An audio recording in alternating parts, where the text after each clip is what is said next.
예, 오늘 저는 하나님의 영광이 빛나는 예배라는 제목으로 말씀을 드리겠습니다. 올해 저희 목양 지침이 하나님의 영광이 빛나는 예배를 드리자죠. 우리의 참된 경배와 또 우리의 생활로서 하나님께 영광이 되는 예배를 드리자라는 것이 목양 지침인데, 지금은 여기 다른 홍보가 붙어 있지만은 항상 여기 붙어 있는 것 여러분 잘 아시죠? 공부할 때 석 달 동안 우리 장병호 교수님하고 같이 석 달 동안 연구한 거 배운 건데, 오늘 저는 한 40분 만에 다 말씀드리려고 합니다. 여러분들 이해력이 빠르기 때문에 이렇게 말씀을 드리려고 합니다. 예배 순서, 또 그 가운데 쓰는 용어들, 또 우리가 예배 드릴 때 또 기도할 때 어떻게 해야 되는지, 사실 이런 것들은 침례 공부할 때 좀 다 배워야 하는데 저희가 침례 공부할 때 다 배운 적이 없죠, 대부분. 그래서 이 시간에 좀 말씀을 드리고, 좀 늦은 감이 있지만은 새롭게 또 하나님의 영광이 빛나는 예배를 위해서 어떻게 해야 할지 말씀을 좀 드리겠습니다. 말씀드리기 전에 여러분들의 큰 사랑과 헌신으로 아주 새 집으로 이사해서 정말 감사드립니다. 나중에 또 말씀드릴 때가 있겠지만은 처음에 시작할 인도건 교회에서는 하여튼 5평에서 시작을 했는데, 그래서 장롱 놓고 딱 우리 식구가 누우면 꽉 껴서 하여튼 더 이상 자리가 없는 그런 조그만 방에서 시작했고, 그 다음에 한 30년 목회 중에 15년 비 안 새는 집에서 살아본 적이 없는 것 같아요. 비가 셀 뿐만 아니라 동선, 그 다음에 동선으로 갔는데 교회 건축하느라고 돈이 없어서 사택을 팔아서 교회 건축하는 데 쓰고, 제가 산 집은 그 지붕을 이렇게 달아내려 가지고, 지붕을 이렇게 달아내리면 옆집 그 담벼락이 있어요. 옆집 담벼락 위로 넘긴 다음에 그 담벼락에다가 도배해 가지고 그걸 옆에 벽으로 삼고, 그렇게 해서 집을 임시로 꾸며서 거기서 4년 살았습니다. 그 밑에 정화조통이 있고 바깥에서 고양이고 쥐고 마음대로 들락거리고, 어느 날은 막 구더기가 떨어져서 뭔가 하고 올라가 봤더니 큰 고양이가, 얼마나 큰 고양이인지 거기서 죽었어요. 그래가지고 새끼 고양이를 낳다가 죽은 것 같아. 고양이들 툭 치면 도망가야 되는데, 쥐면 도망가는데 달려와서 이게 뭔가 하고 올라가 봤더니 아유, 얼마나 큰 고양인지 죽어가지고 썩어서 구더기가 나서 집으로 뚝뚝 떨어지고 있고, 정화조 때문에 저희 손장로님 거기 계셨지만 뭐 제가 책망한 건 아니고, 그때 워낙 그 사정이 어려워서 그랬어요. 그때 그 집사람이 이제 정화조 때문에 피부병도 막 생기고 좀 어려움이 있었는데, 처음에 교인들은 우리 집사람이, 사모님이 뭘 잘못 먹어서 피부병 잘 걸리나 그렇게 생각했대요. 근데 그 다음에 오신 목사님도 또 피부병이 걸리니까 사모님은 이게 이 정화조통 때문에 그런가 보다, 그래서 아파트를 얻어줬다 그래요.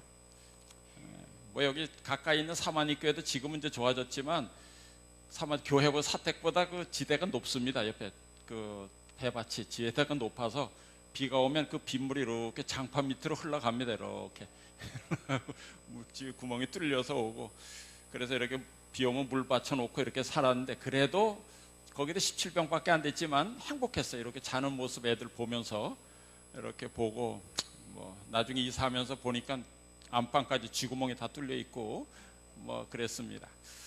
그래도 다 그러려니 하고 지냈습니다. 그냥 행복하게 지냈는데, 이제 이렇게 좋은 집에 살다 보니까 이제 안 좋은 데는 못 갈 것 같아요. 하여튼 비 올 때 빗물 안 떨어지는 것만 봐도, 그것만 안 받치고 살아도 얼마나 행복한지 몰라요. 그런 느낌이 아주 들었습니다. 특별히 이번 집은 아주 바닥이, 우리 장판이 하얀색이라 더 좋아요. 왜 좋은지 아세요? 이 집에 오니까 우리 집사람 머리카락만 보여요.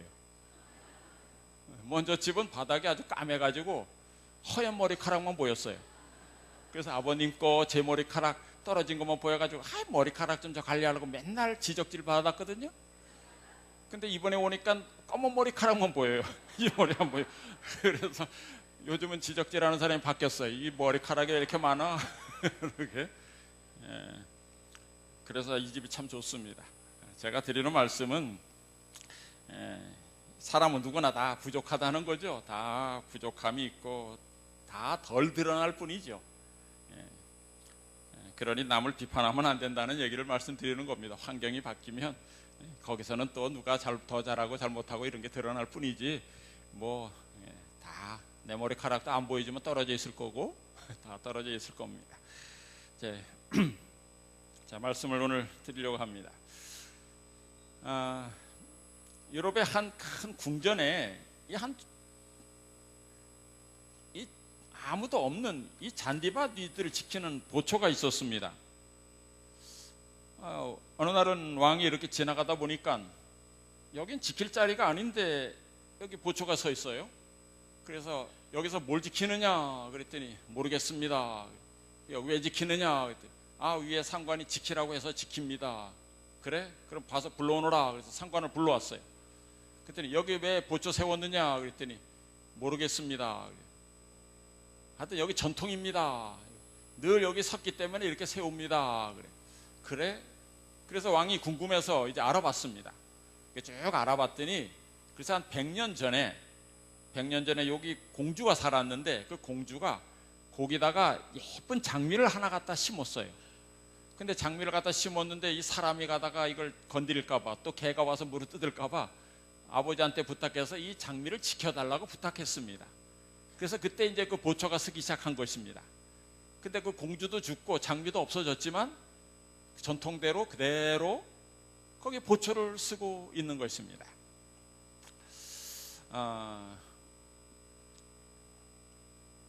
하나 더 말씀드릴까요?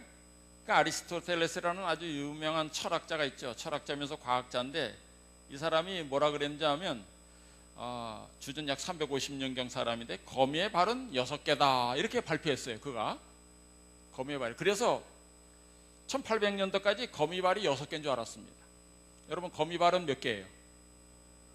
2개는 손 아니에요? 손 2개고 발 6개가 아니에요? 그런데 이제 여러분 라마르크라는 사람이 프랑스의 방학자이자도 진화론자인데 이 사람이 이렇게 검사해 보니까 1800년경입니다. 거미발을 세보니까 6개가 아니라 8개예요. 예? 세보면 알 건데 사람들은 세보지도 않고 아리스토텔레스가 6개라 그랬으니 6개가 맞아 그렇게 가르쳤어요. 실제로 여러분 세보셨나요? 거미가 약 2만여 종인데 한국엔 600종이 있고 걷는 다리가 4쌍입니다. 이렇게 더듬이가 없고 머리가 가슴부가 한 몸입니다. 8개예요. 자, 그런데 왜 이 말씀을 드리냐면 저희가 이 말씀을 언제 잘 이용하죠? 전도회 때 오늘날에 많은 교회가 일요일에 예배 드리는 것이 잘못됐다는 걸 얘기할 때 이야기를 드립니다. 그저 내려오는 전통이니까 그렇게 해왔으니까 그렇게 배웠으니까 그런 줄 알고 그저 왔어요. 그것을 얘기하면서 이 예화를 2가지 예화를 많이 듭니다. 저는 오늘 드리는 우리의 예배, 왜 예배를 드리는지 그냥 하니까 그런 것인가 보다. 또 11시 예배는 왜 그렇고 새벽 기도회는 왜 하고 또 모든 성만찬이나 옛날에는 여기 커튼까지도 빨간 옛날에는 자주색으로 커튼 했었죠. 그걸 왜 했는지도 모르면서 그걸 해야 되는 줄 알았어요. 그거 로마 가톨릭 그 전통인데 그리고 왜 성만찬 하면 먹은 떡과 잔은 왜 땅에다 꼭 묻어야 됐는지 그저 하니까 그냥 따라 했었습니다. 그거에 대해서 말씀을 드렸죠. 그런 부분에 대해서 오늘 좀 말씀을 드리고 바르게 이해했으면 좋겠다는 생각이 듭니다. 이 사회에서도 마찬가지예요. 사회에서도 여러 가지 하긴 하는데 왜 하는지 그 의미가 뭔지 모르는 것이 덜어 있습니다. 그 중에 하나가 이 악수하고 건배예요. 여러분 악수는 왜 하는지 아십니까? 악수의 의미가 뭔지 아십니까? 반갑습니다, 친하게 지냅시다 이런 것이 아니고 이게 미국 서부 개척 시대에 그들은 서로 만나면 죽였습니다. 이 주머니에서 손을 꺼내면 총을 꺼내는 것입니다. 총을 꺼내서 막 먼저 쏘는데 딱 손을 꺼내는데 총을 안 꺼내고 맨손을 꺼내면 나는 너를 죽일 마음이 없다 이런 뜻이랍니다. 그래서 악수하면 우리는 친근하게 지내자 이런 것이래. 그러니까 나는 너를 해치지 않는다는 뜻이고 친구다 이런 뜻이 담긴 게 악수입니다. 그러니까 여러분 악수한 사람이 악수하고 나서 뒤에 가서 비판하면 그건 악수한 것이 뭐가 될까요? 거짓 증거가 돼요. 건배는 우리는 건배는 안 하지만 술은 안 마시지만 왜 건배가 할까요? 건배를 왜 해요? 신나게 마시자 뭐 그런 뜻 같아요? 아니에요. 이 건배를 할 때 술잔을 잔뜩 채운 다음에 두 사람이 같이 탁 부딪히는 순간에 이 술이 섞입니다. 섞여요. 왜 섞여서 같이 마십니다. 이렇게 하는 것은 네가 먹는 잔에 내가 독을 안 탔다 이런 뜻이랍니다. 탁 부딪히면서 네가 먹는 잔에도 독을 안 탔고 내 잔에도 독을 안 탔으니 기쁘게 마시자. 나는 너를 해칠 마음이 없다. 너는 나의 친구다, 손님이다, 이런 뜻이랍니다. 같은 의미죠. 그런 것. 그러나 뭐 그 몰라도 뭐 그냥 좋은 의미여서 하면 됩니다만은, 자, 여러 가지가 우리 예배 드리는데도 그런 것이 있습니다. 첫 번째, 이제 저희가 예배를 11시에 드리죠. 왜 11시에 예배 드렸는지 아십니까? 이것이 하나님이 지시하셨습니까? 성경에 나옵니까? 예언의 나옵니까? 저희 교회는 특별히 감리교회 영향을 많이 받았지만 개신교회가 다 11시에 예배 드립니다. 물론 많은 교회가 이제 1부, 2부, 3부 이렇게 드리면서 이제 시간이 많이 바뀌었지만은, 그러나 한 번 드리는 교회는 다 11시에 드립니다. 그러나 제가 공부할 때 아이아스에서는 8시 반서부터 9시 반까지 일부 설교 예배 드리고 9시 반부터 11시까지 안실학교 교과 공부하고 11시부터 또 2부 예배 드립니다. 먼저 드릴 사람은 먼저 드리기도 합니다. 지금 이제 미국에서는 11시 예배가 많이 사라지고 있고, 올해 이제 9시 반부터 10시 반까지 드리는 예배가 많이 또 한다 그래요. 진행한다 그래요. 근데 왜 하는지 모르지만 오래돼서 11시 예배 드립니다. 근데 알아봤더니 사실 이제 그 당시에 루터가 종교개혁을 한 뒤에 이제 예배를 드리기 시작하는데, 그 당시엔 농경사회이기 때문에 그 주일이죠. 그 사람들 그 당시엔 주일에 아침에 이제 나가서 소도 좀 풀도 좀 먹이고 또 물도 좀 주고 이렇게 와야 되니까 그 시간을 배려해서 11시에 드리기 시작했습니다. 그런 것도 있고, 또 하나 루터가 그렇게 했기 때문에 그런데, 루터가 아주 늘 토요일 밤 늦게까지 맥주를 마시면서 토론하고 강론하는 것을 즐겼어요. 여기서 말하는 맥주는 오늘날 이 술, 도수가 높은 술이 아닙니다. 거긴 석회질이 많아서 그 나라 음료수가, 독일 같은 데는 그냥 알코올 같이 맥주를 음료수처럼 마셨습니다. 그래서 도수가 많지 않습니다만은 어쨌든 그것을 마시면서 토론하고 강론하느라고 늦게 잤어요. 그러나고 늦잠 자고 나니까 다음날 일찍 일어나기 좀 힘들었습니다. 그래서 늦지막히 예배 드리기 시작했고, 그래서 11시 예배 드렸는데 이것이 역사적으로 사실입니다. 그래서 11시 예배가 시작됐습니다. 뭐 참 오늘날 11시 예배 드리면 잘못됐다는 것이 아니에요. 근데 저는 개인적으로 11시 예배를 좀 땡겼으면 좋겠다는 생각은 합니다. 왠지 아세요? 저희 교회는 특별히 한 번만 예배 드리는 것이 아니라 9시 반부터 와서, 또 9시 반에 오는 게 아니라 그 전에 와서 미리 와서 참여하고 한 3시간 정도 지나면 지칩니다. 그래서 예배 끝날 때 정도 돼가면 목사님 설교 언제 끝나냐가 관심이에요. 오늘 무슨 말씀 해주나, 이게 관심이 아니라 제 시간에 끝날려나, 배고픈데, 이 생각이 있고, 마지막 참여를 5절까지 있는 걸 부르잖아요.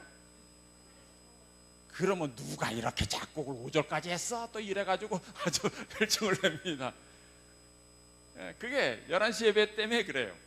그래서 사실은 아침 일찍 드리고 먼저 참 예배 드리고 밝은 시간에, 그 다음에 안실학교도 하고 자유롭게 좀 토론하는 시간, 우리가 교과 공부 자유롭게 토론하고, 그렇게 뭐 그럴 때 시간 가는지 모르죠. 그러다가 식사하면 어떨까, 이런 생각도 해봅니다. 뭐 제가 바꾸자는 건 아니에요. 하여튼 여러분들이 왜 11시에 예배 드리나 좀 알았으면 좋겠어서 이런 말씀을 드리는 것 뿐입니다.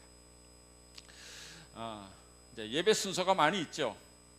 이렇게 찬양대가 입장하고 예배에 초청하고 또 임재 찬송 찬양을 하고 성령 기원, 또 성경 봉독, 찬미, 기도, 특별 찬양, 그 다음에 설교, 봉헌, 헌금 봉헌하고 또 마지막 참여하고 이제 축복을 합니다. 이런 모든 것에 의미가 있습니다. 우리 재림교회는 특별히 여기에 의미를 하나씩 더 더했는데, 사실 여기 찬양대가 딱 등단할 때는, 찬양대가 등단하는 것은 우리 재림교회에서는 만약 하늘에 가서 예배 드릴 때 이 천사들이 쫙 등단하면 이제 예배가 곧 시작됩니다 라는 걸 알리는 거예요. 천자가 먼저 등단하고 쫙 서 있습니다. 그 다음에 이제 하나님을 가운데 모시고 이제 찬양을 하면서 예배 드리는, 그것을 상징하는 모습으로 그렇게 합니다. 그래서 사실은 좋은 건 찬양대가 등단할 때 쫙 보는 가운데 아름다운 음악과 함께 쫙 등단해서 서 있고, 그러면 모든 성도가 이제 예배가 시작되는구나 하고 마음가짐을 하고 그랬으면 좋겠는데, 이 건물이나 모든 것이 그렇지 못하기 때문에 그냥 뭐 찬양대가 등단해도 뭐 떠들고 뭐 옆에 얘기하고, 찬양 대원들도 뭐 그런 마음은 없죠. 들어와서도 뭐 앉았다 일어났다 뭐 만졌다 꺼냈다 뭐 이렇게 하고 그러는데, 사실은 그렇지 않고 참 경건한 예배, 이 구조가 잘 시스템이 돼 있으면 그런 식으로 하면 좋겠다는 생각을 합니다. 자, 하나씩 좀 간단하게 좀 말씀을 드리겠습니다. 일단 예배가 시작되면 이제 오직 하나님께만 경배 드려야 되는 것이죠. 그죠? 지난 선교대회 때 참석해 보신 분들, 안식일에 한 몇십 여러분이 저희 교회에서 갔는데, 대총회장님이 원해서 그렇게 한 건 아닐 거지만 설교 예배가 시작됐는데, 설교 예배 시작되고 나서 갑자기 대총회장의 꽃다발 증정이 있었습니다. 일단 예배가 시작되면 그 예배는 하나님께 향한 것만 돼야 돼요. 어떤 사람을 뭐 소개하거나 뭐 높이거나 이렇게 하면 안 됩니다. 근데 목회자들 중에서도 갑자기 설교하다 말고 어느 분 오셨습니다, 환영합시다, 박수 치고 이러면 안 된다. 그런 건 언제 해야 돼요? 예배 전에, 그때 해야 되는 것이죠. 아마 이제 그 순서를 짜는 분들이 그렇게 해서 꽃다발 증정하는 좀 시간이 있었는데, 그런 것들은 좀 수정했으면 좋겠다는 생각을 합니다. 그런 예배에 대한 개념이 좀 없는 분들이 순서를 짰다는 생각을 하게 되었습니다. 이 찬양대가 임례 찬송을 하죠. 이렇게 딱 등단할 때 이 찬양, 뭐 찬송, 찬미 다 같은 말입니다. 개신교에서는 찬송가 그런데 우리는 찬미가라 그러죠. 왜 그래요? 구별 짓기 위해서 그런 거예요. 우리도 찬송가 그러면 똑같은 찬송가인 줄 아니까 우리는 찬미가다고 이렇게 부르는데, 구약 성경에는 찬송이라고 나와 있고 신약에는 찬미하며 나가니라 이렇게 돼 있어요. 신약 성경에는 찬미라는 용어가 나왔으니 우리는 찬미로 하자 이렇게 해서 그냥 부르는 것뿐입니다. 자, 하나로 통일된 것이 좋습니다. 이것은 이제 제가 찬양이라고 표현하겠습니다. 사실은 한국 교회에서는 예배 시작을 묵도함으로 시작하는데 찬양으로 시작하는 것이 좋다 하는 것입니다. 모든 예배가 그렇게 하면 좋다는 것이죠. 이제 묵상 묵도에 대해서 지난번에도 제가 평신도 신학에서도 말씀드렸지만, 묵도나 묵상은 이미 여러분들이 교회에 오면 들어와서 묵상하시죠? 다 마음가짐하고 묵상 묵도 합니다. 그런데 예배 시작할 때 또 묵상 묵도 할 필요 없어요.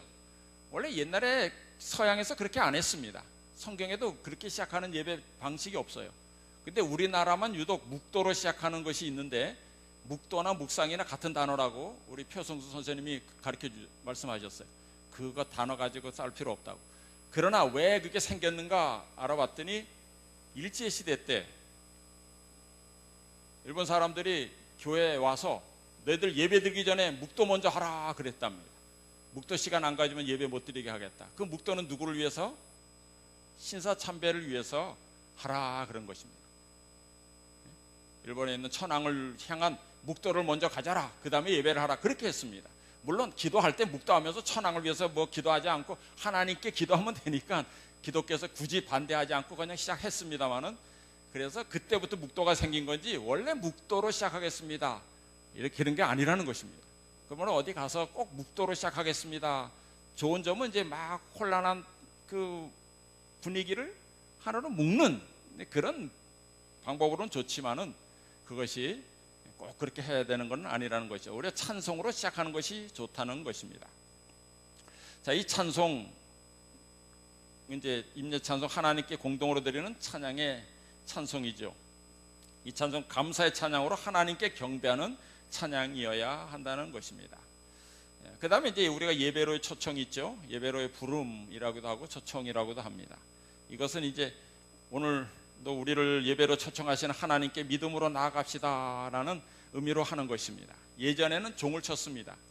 가톨릭에서도 종을 쳤고 개신교에서도 90년대까지 종을 쳤지만은 요즘은 이제 인도자의 멘트를 통해서 회중을 예배로 초청하는 추세죠.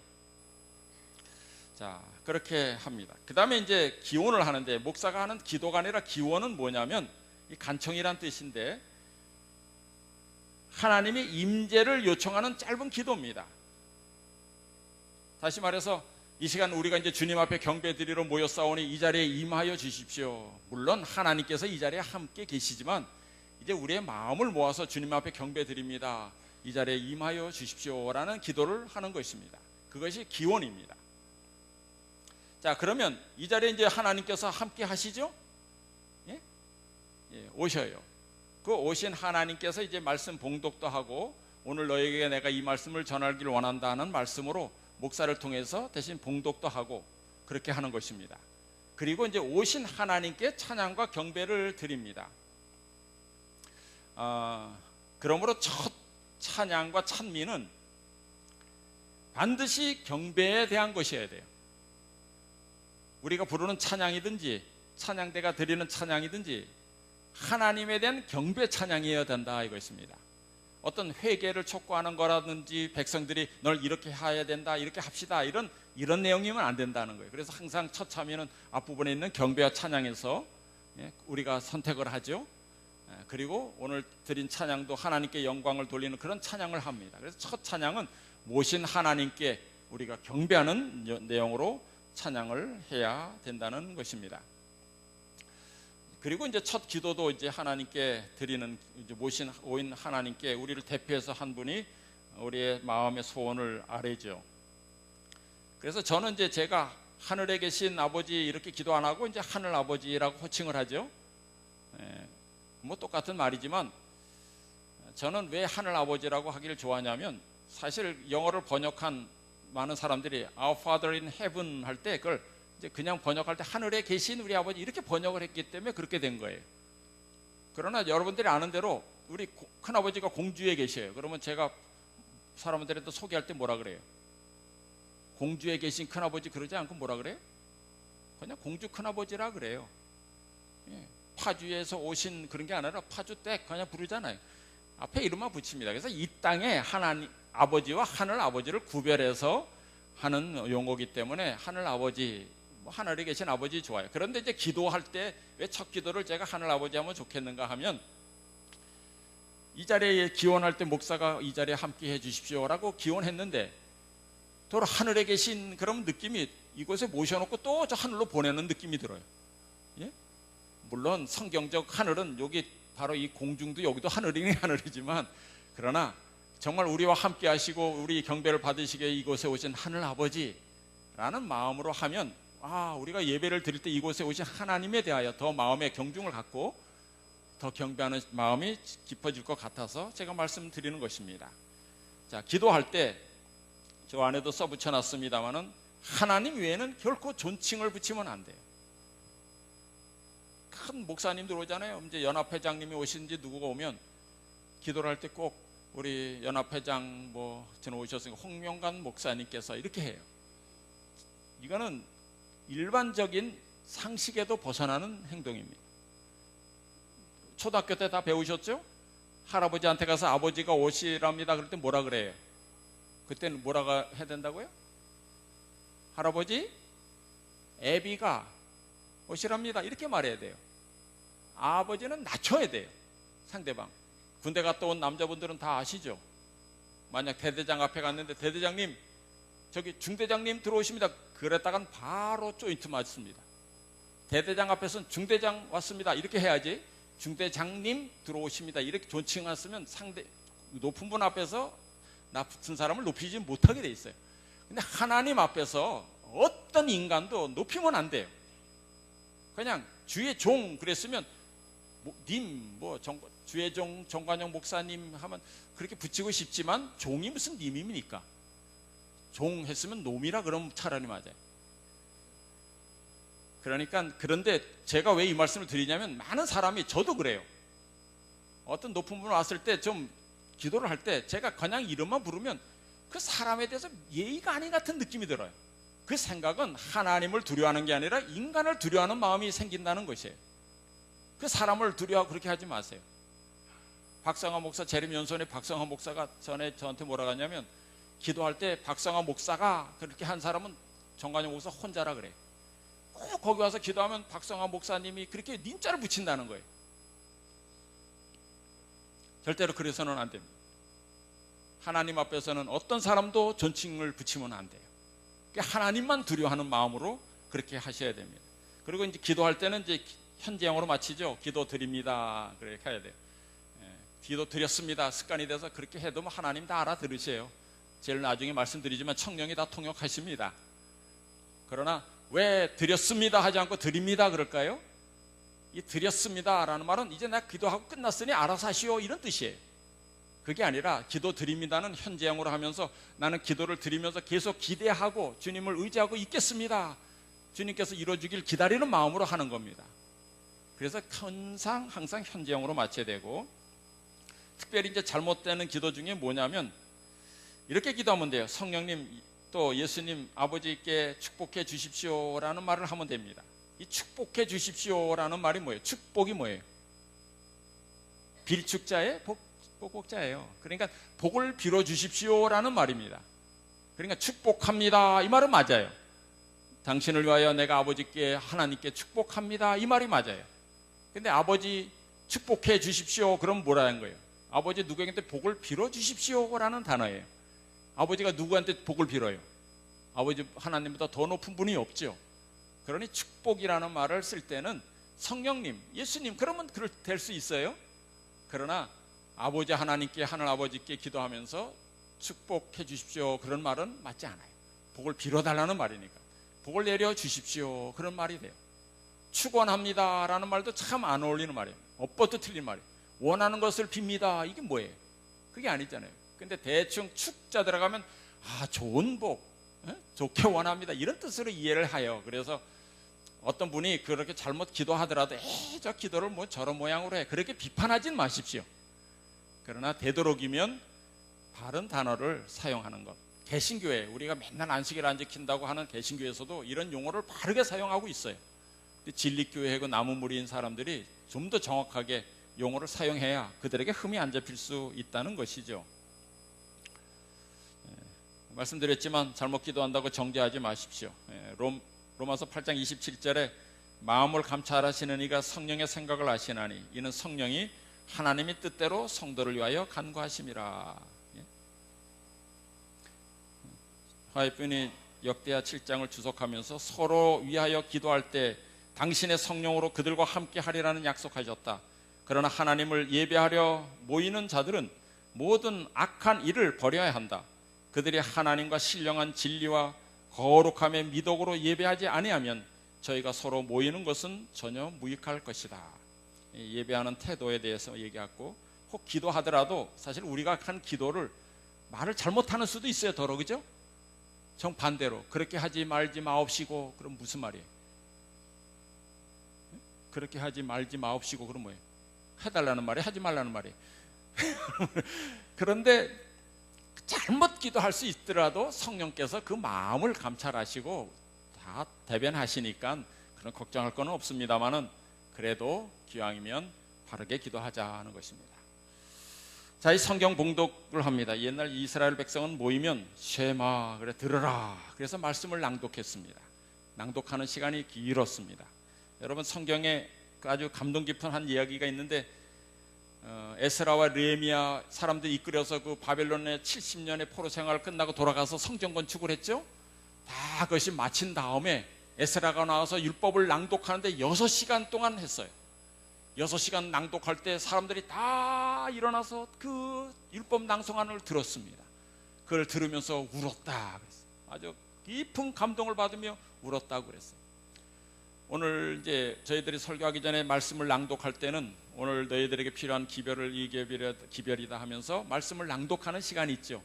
그 말씀을 오늘 우리에게 필요한 말씀으로 기쁘게 받아들여야 할 것입니다. 이 성경 낭독, 이 성경 봉독 이 시간을 어떤 설교의 부수적인 순서로 생각하면 안 돼요. 그 시간에 하나님께서 나에게 오늘 말씀하시는구나 하고 깊은 마음으로 정말 감사한 마음으로 받아들여야 될 것입니다. 찬양대도 아까 말씀드렸죠. 지나치게 메시지 주려는 의도로 준비되는 분위기는 절제되어야 한다 그랬어요. 오직 하나님을 높이는 데 초점을 맞춰야 한다. 또한 찬양대원은 자신이 부르는 찬양의 믿음과 진실함을 실어야 한다. 단순히 음악을 표현한다고 생각하지 말고 가슴 속에서부터 우러나는 신앙의 표현으로 고백하는 노래가 되어야 한다. 특히 지휘자는 자신의 실력과 테크닉을 과시하는 것이 되지 않고 영적인 찬양을 할 수 있도록 이끌어야 한다. 저희 교회가 대표적으로 이렇게 잘하고 있죠. 이런 마음으로 찬양대에 찬양을 주님께 올려야 됩니다. 이 솔로몬이 성전에서 찬양대가 부르는 찬양 속에서 하나님의 임재가 어땠으면 보여주는 구절이 있습니다. 역대하 5장에 보면 있는 말씀 제가 읽어드릴게요. 이때 제사장들이 그 반차대로 하지 아니하고 스스로 정결케 하고 성소에 있다가 나오매 노래하는 레위 사람 아삽과 헤만과 여두둔과 그 아들들과 형제들이 다 세마포를 읽고 단 동편에 서서 감사하는데 나팔 불고 재금 치고 모든 악기를 울리며 소리를 높여 여호와께 찬송하여 가로되 선하시도다 그 자비하심이 영원히 있도다 하매 그때 여호와의 전에 구름이 가득한지라 제사장이 그 구름으로 인하여 능히 서서 섬기지 못하였으니 이는 여호와의 영광이 하나님의 전에 가득함이었더라.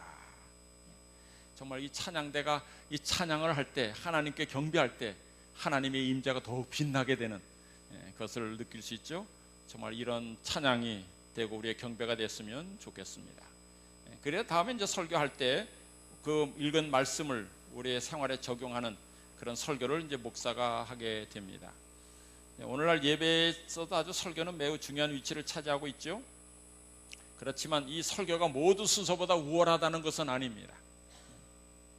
그럼에도 불구하고 매 시대마다 이 강조되고 있는 것은 구약 시대에도 그렇고 신약 시대에도 그렇고 이 설교가 부흥의 큰 역할을 담당했기 때문에 그래요. 예수님도 또 사도들도 그 설교를 많이 했습니다. 이 설교는 목회사역에서 설교의 위치는 성도의 삶의 방향을 제시해주고 설교자와 교인과의 만남의 장을 제공하며 목회자의 목회 리더십을 세워주며 자신의 성숙의 현장이 되기도 한다 그랬어요. 자, 이런 게 설교의 목적입니다. 근데 저희 교회 안에 이제 대개 저희도 배웠습니다만 설교한 다음에 뒤에 가서 목사님을 높이는 말은 하지 마시라 그랬어요. 설교 끝난 다음에 목사님 설교 왔답니다. 뭐 이런 말 하면 안 돼요.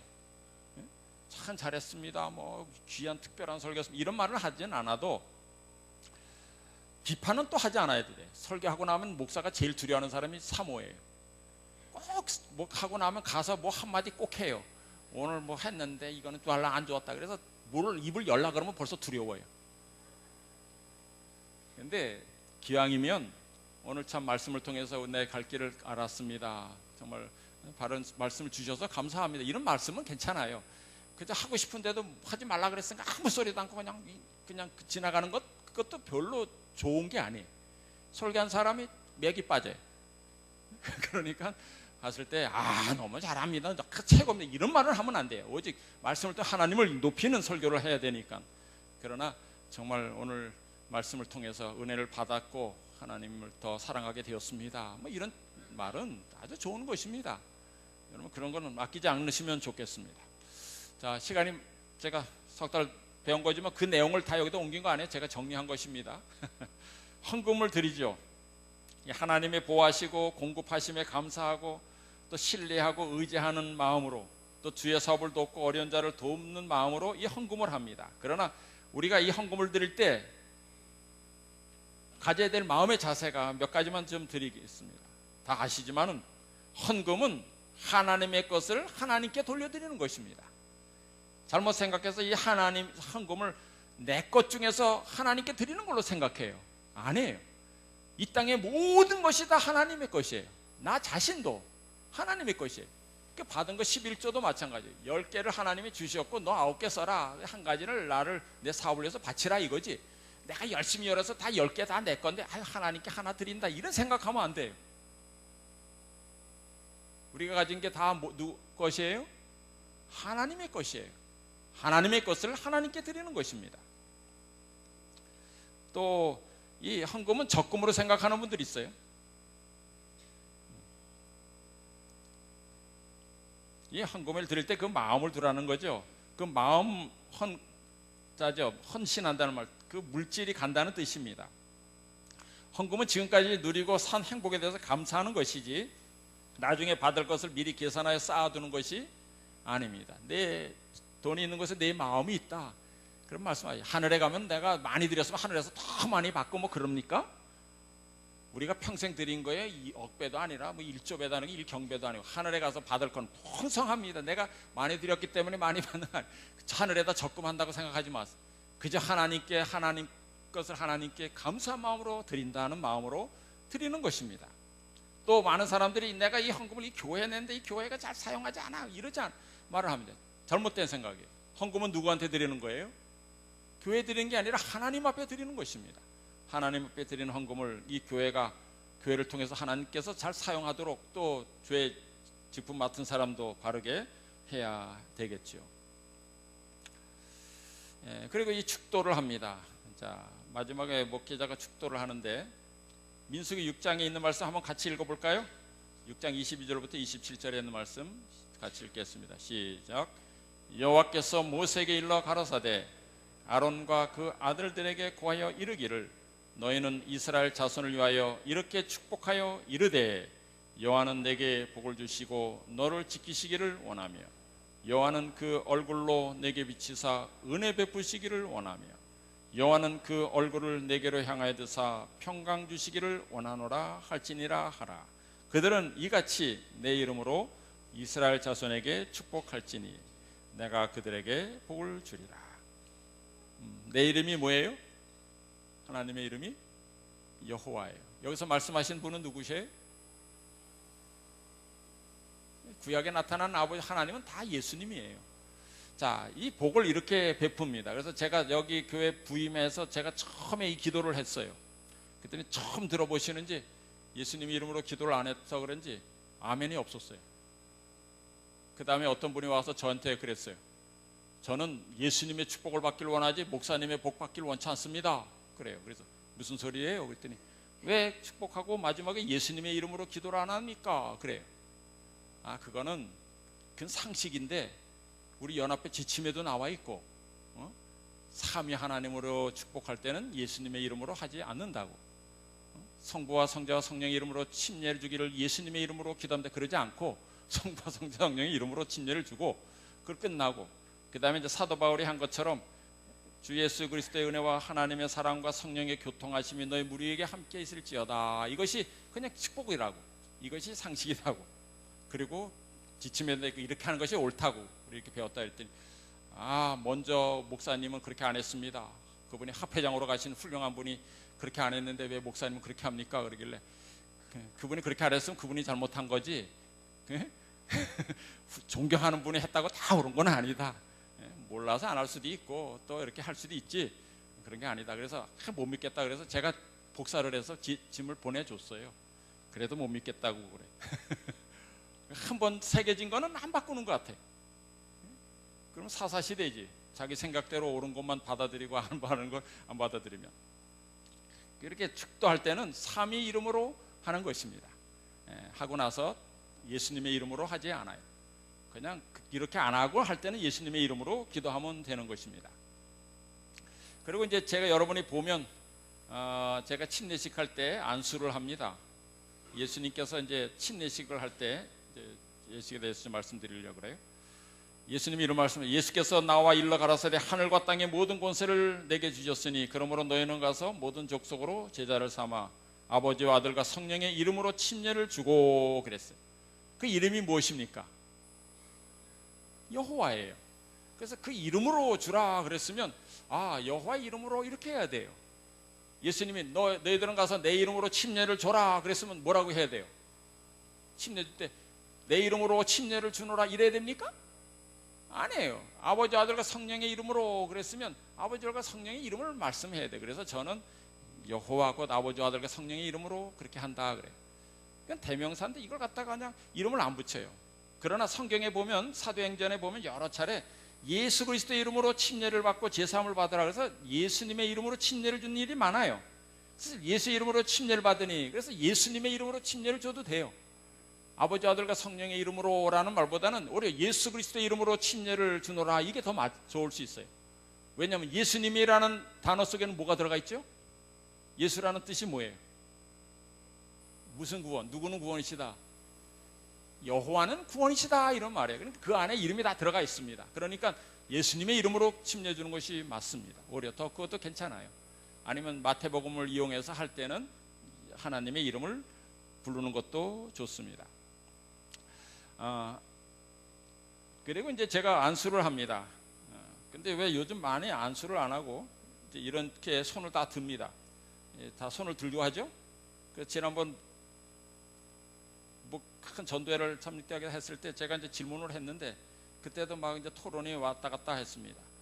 왜 안수할 때 침례할 때 안수를 안 하고 이렇게 손을 듭니까? 근데 손도 참 멋있게 드는 사람도 있지만 어떻게 사진 찍어놓고 보면 이렇게 있는 사람도 있고 이렇게 있는 사람도 있고 막 이래. 그래서 원래 안수가 아닙니까? 저는 안수로 배웠습니다. 여기 지회 선교부장으로 오셨던 마틴 박사가 제 아이아스에서 공부할 때 선교학을 가르치면서 모든 예식은 안수다. 침례식도 원래 안수해야 된다. 침례교회, 순복음교회 다 안수합니다. 근데 손을 드는지 모르겠다.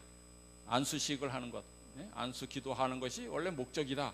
근데 어떻게 하다가 키가 높아지다 보니까 점점 이렇게 들다 보니까 이렇게 되는 것 같기도 하고, 구약에는 또 이렇게 손 들고도 기도했으니 뭐 그것도 맞는 것 같지만 원래는 안수다. 근데 우리 교회 영양중계 이런 옛날 우리 보던 그림에서 이렇게 침례 안에 예수님을 싹 손을 들고 기도하니까 여기서 본받아서 이렇게 하는 것 같은 생각이 이게 듭니다만은 어쨌든 침례식은 안수를 하는 것이 옳다고 뭐 저는 그렇게 배웠기 때문에 안수합니다. 근데 이걸 그렇게 배운 사람이 똑같이 배워도 그냥 안 따라합니다. 근데 저는 받아서 옳다 생각하면 순종하면 합니다. 그러니까 그거에 대해서 누가 뭐라 하는 분은 없죠. 왜 저 사람은, 저 목사는 우리는 손을 들지 않고 안수를 하나. 이 안수 기도의 의미와 목적은 여러분 아시죠? 구약에서는 야곱이 므낫세와 에브라임을 축복할 때 안수했어요. 또 제사장들이 속죄물에게 될 짐승을 잡게 해도 안수했습니다. 왜 그러냐면 그 목적하는 건 이 사람의 죄가 이 짐승에게 전가된다는 뜻이에요. 그 죄인이 안수했죠. 그 다음에 이제 그렇게 그 사람의 죄를 대신해서 죽는다는 것입니다.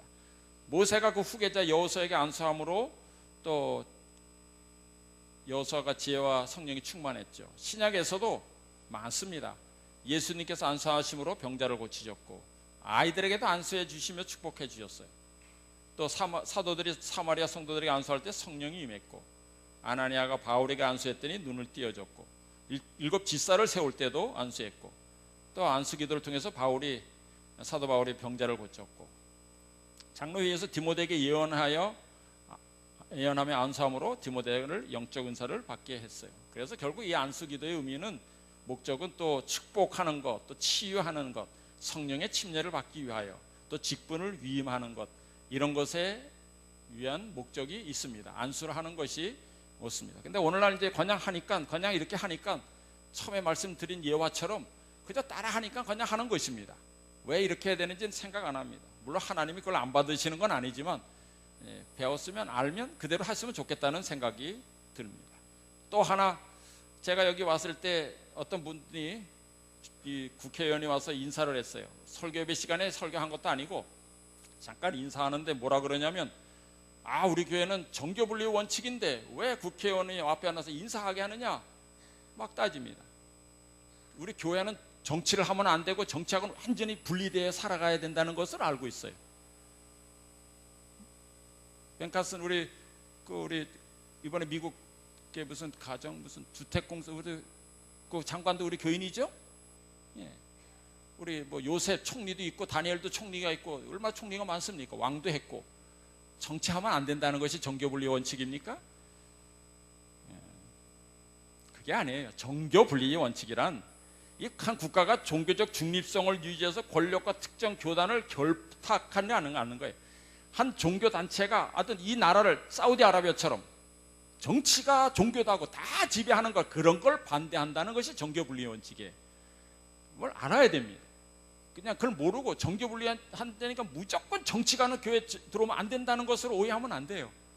화이프인은 나중에 우리가 일요협령 내리고 그럴 때 단호하게 나가서 사람들을 섭외하고 해서 이걸 못하도록 막아야 된다 그랬어요. 또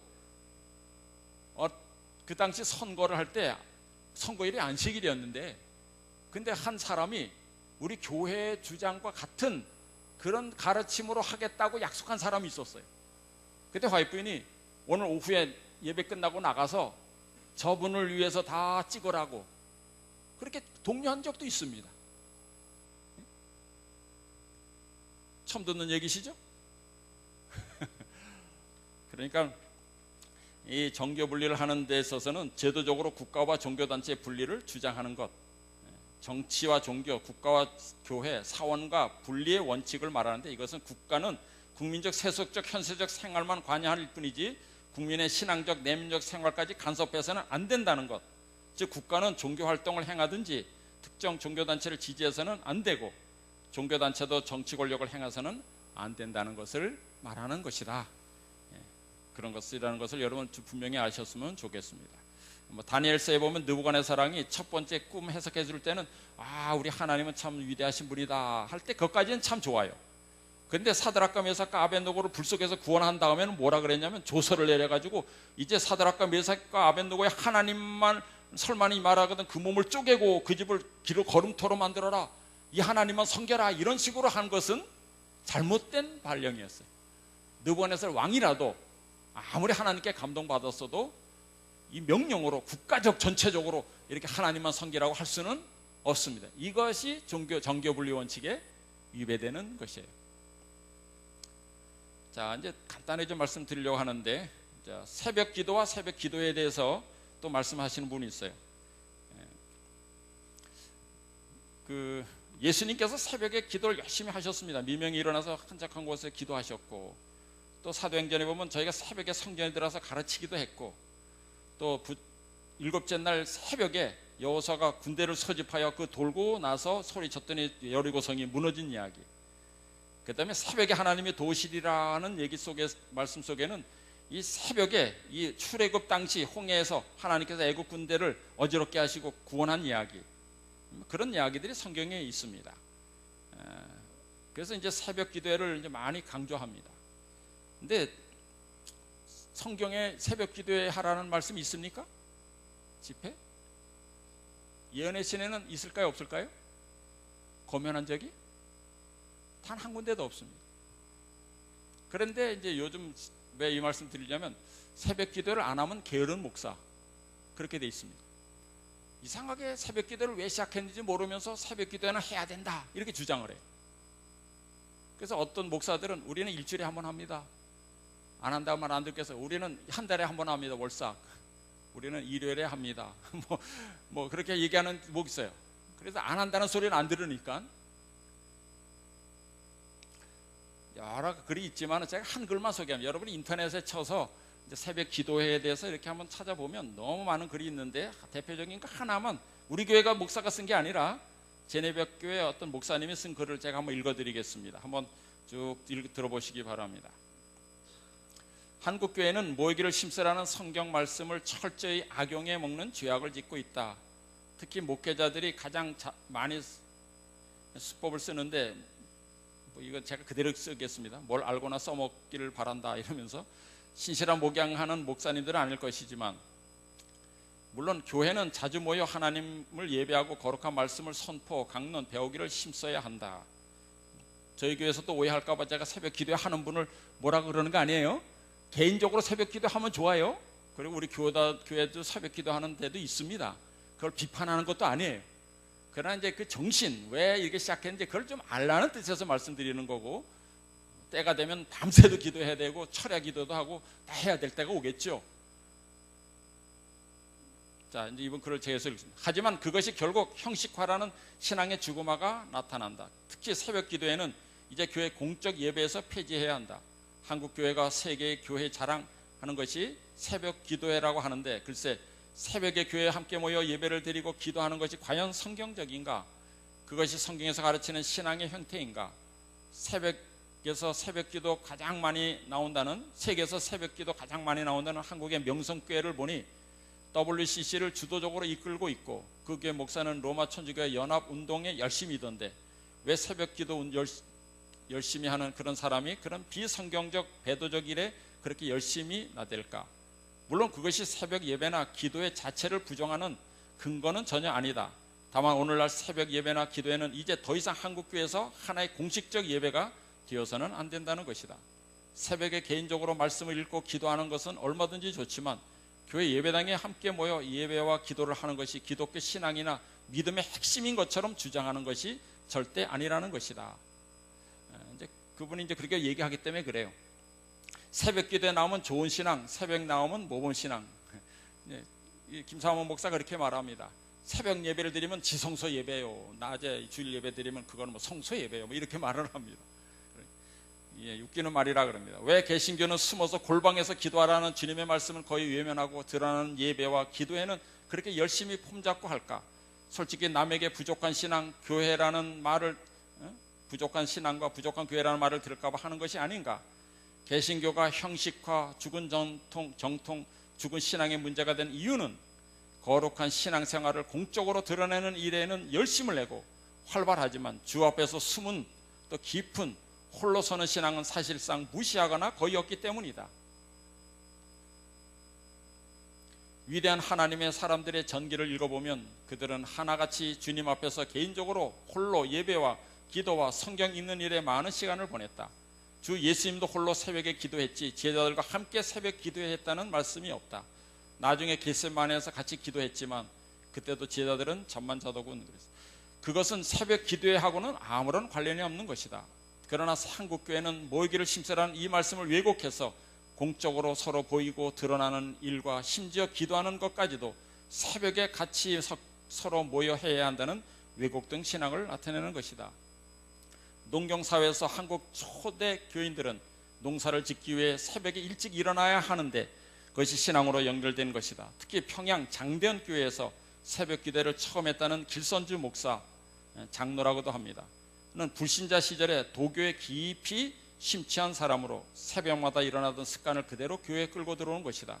그것이 문제다. 왜 이교적 신앙의 형태를 교회에 끌고 들어왔냐는 하는 것이다. 개인이 새벽이든 밤이든 기도하는 것은 문제가 아니지만 왜 교회에서 공식화해서 이후에 한국교회는 새벽 기도에 새벽 예배라는 우상을 만들었는가 하는 것이다. 물론 한국교회가 새벽에 열심히 기도하는 것이 교회에 많은 유익을 주었을 것이다. 그러나 이제는 더 이상 새벽 예배나 새벽 기도를 공식화하는 것은 이제 폐지되어야 한다는 생각이 든다. 더 중요한 것은 골방에서 주 앞에 홀로 기도하는 일에 이제는 더 많이 힘쓰며 남에게 체면 때문에 율법적 관습으로 하는 새벽 기도회나 새벽 예배가 이제는 사라져야 한다. 오히려 더 중요한 가정 예배, 가정 기도회는 한국교회에서 거의 하지 않는다.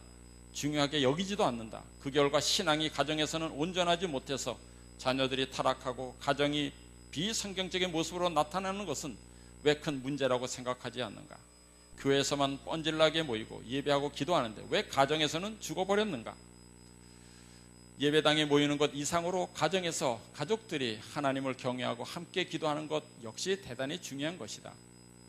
교회의 공적 예배는 화요일 혹은 금요일, 이번은 이제 수요일이라고 썼습니다만은, 그리고 주일이라고 썼어요. 그리고 안식일이면 된다.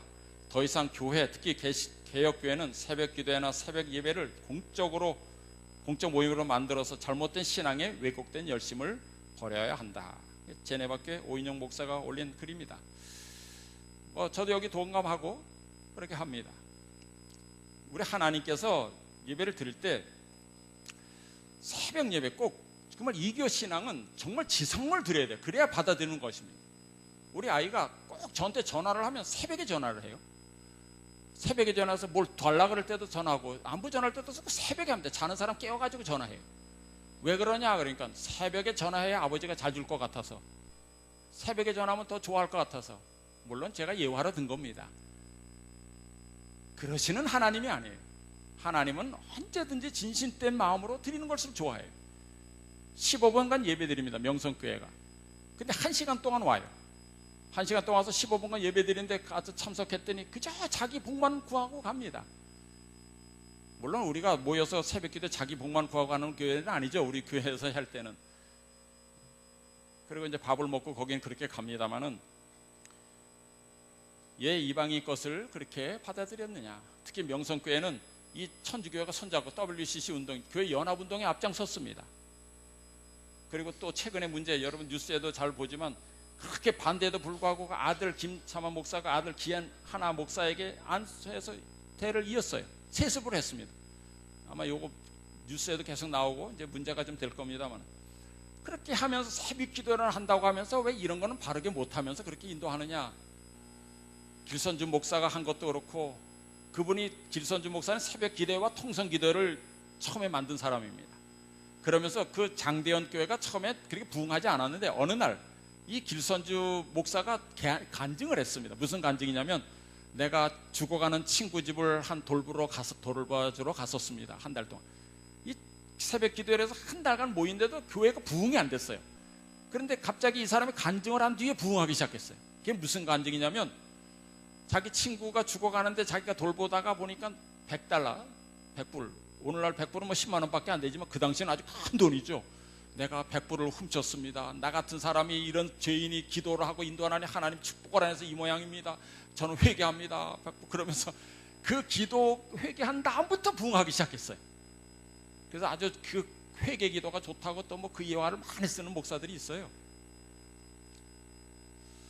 그러니까 제가 말씀드리는 거는 우리 교회 지도자들이 그저 교회 성장 이걸 하든 저걸 하든 교회만 성장시키면 된다. 저 교회는 새벽 기도를 해서 교회 성장시켰는데 왜 우리는 새벽 기도 안 하느냐?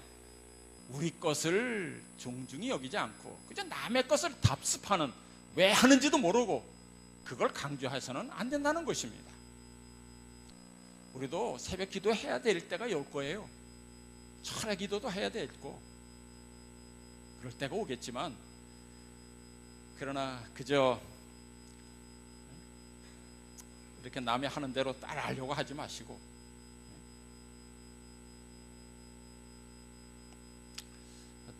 우리가 이스라엘 백성은 오전, 정오, 이렇게 오후 이렇게 3번 했죠. 9시에, 12시에, 오후 3시에 이렇게 3번 기도했습니다.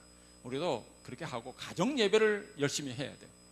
아침 새벽 기도하고 나면 집에 가서 자야 할 수도 없고 앉을 수도 없고 또 좀 이따 예배 드려야 되고 그래. 우리 교회는 가정 예배를 중요시합니다. 가정에서 꼭 예배를 드리시고 그때 드리는 예배도 하나님이 기뻐 받으셔요. 자, 마지막으로 이제 마치면서 한 예배 드리겠습니다. 제가 여러 가지 말씀드렸지만 뭐 기도를 잘하고 찬양을 잘하고 다 한다 그래서 우리가 드리는 이 모든 것이 하나님께, 이제 그냥 제가 읽어드리겠습니다.